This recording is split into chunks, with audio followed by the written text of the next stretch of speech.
a psicanálise, né, e também outros estudos da psicologia mostra que o desejo fundamental do ser humano é ele ser desejado. Então, tudo que a gente faz é para a gente ser desejado pelo outro, né? E como que a gente é desejado? Que a gente sabe, né, que a gente é desejado pela nossa mãe, é desejado pelo nosso pai. Através da história, né, que a gente constrói ao longo da nossa vida. Então, veja, não é do dia para a noite que o filho da gente acha que ele não é desejado por nós, ou que o filho da gente perde a confiança, ou que o filho da gente não consegue falar sobre um determinado assunto com a gente. É porque ao longo da sua vida, desde quando ele era criança, alguma coisa que ele trouxe, né, de pergunta, de situação que ele viveu em relação à sexualidade, ou de alguma situação, deu a entender que se ele fizesse aquilo, isso não era uma coisa que a mamãe aprovava, que o papai aprovava, que isso era uma coisa feia, ou que isso era uma coisa proibida, ou que isso era uma coisa que não era para ser feita, ou se ele fizesse isso, ele era um menino mau, ou ela era uma menina má, ou ela estava provocando, enfim, algo aconteceu ao longo da história dessa criança, com essa mãe, com esse pai, que provocou essa sinalização de que alguma coisa ali não estava correta.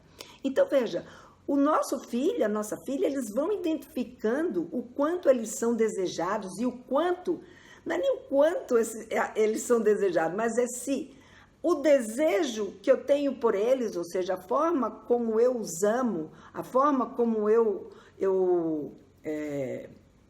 gosto deles, né? Desejo eles, é uma forma suficiente para aceitar, inclusive, coisas que eu talvez não aprove. E esse é um dos maiores medos que os adolescentes têm quando eles vão falar de sexualidade, porque muitas vezes o que eles vão encontrar? Eles vão encontrar pais que trazem, né, no seu jeito de ver a sexualidade, alguns tabus, né, e alguns mitos que trava, né, que impede que ele se sinta à vontade para colocar determinada coisa, né?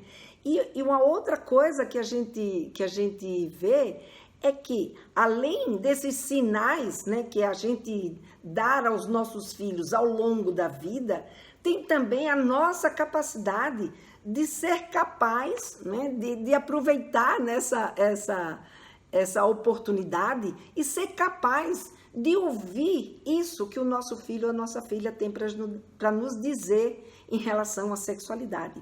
Ou a gente ser capaz, né, de conversar com eles sobre temas que de fato interessam a eles em relação à sexualidade.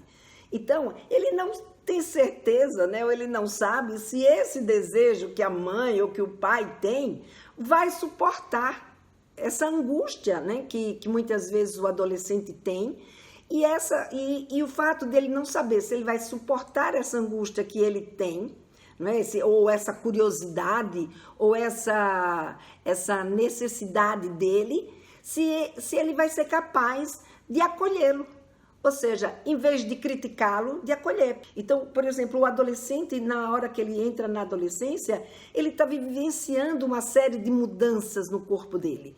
Não é? Ele está vivenciando preocupações em relação ao futuro dele.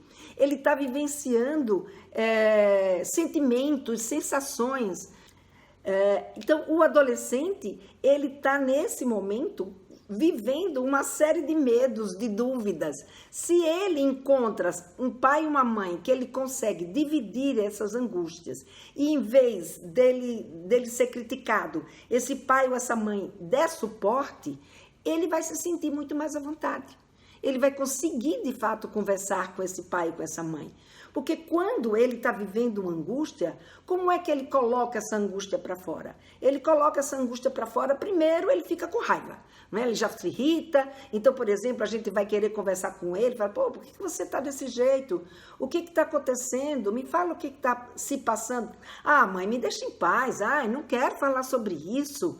E aí, se a gente tem capacidade para lidar com esse primeiro momento da irritação dele ou dela, e a gente simplesmente diz, filho, olha, eu sei, tudo bem, você está irritado, mas olha, eu estou aqui e eu quero muito te ouvir. Aí ele pode até passar por um segundo momento, né, de medo. Poxa, eu vou falar isso para minha mãe, vou falar isso para o meu pai, o que será que ele vai fazer com essa informação? Né? Então, se eu disser para minha mãe, né, que... Se eu disser para minha mãe, por exemplo, que eu estou me sentindo gorda, que eu estou me sentindo feia, que eu estou me sentindo que eu não estou atraente, ela pode chegar para mim e dizer, poxa, filha, mas, sabe, você ainda não está na idade de estar pensando nisso, que nada, que gorda, que nada. Ou então, já vem logo se sentindo, não, ela vai dizer que é porque eu como muito, ela vai dizer que é porque eu não me controlo. Aí vem aquela coisa pode ser um sentimento de culpa, né, que trave ela para poder lhe contar alguma coisa que está ali acontecendo.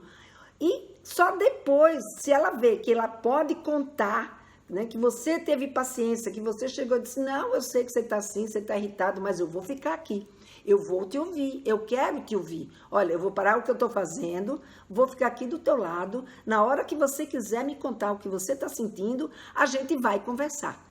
Então, quando você tem condições de dar suporte, quando você consegue ficar perto, o que é que vai acontecer? Ele vai conseguir, então, botar para fora essa angústia.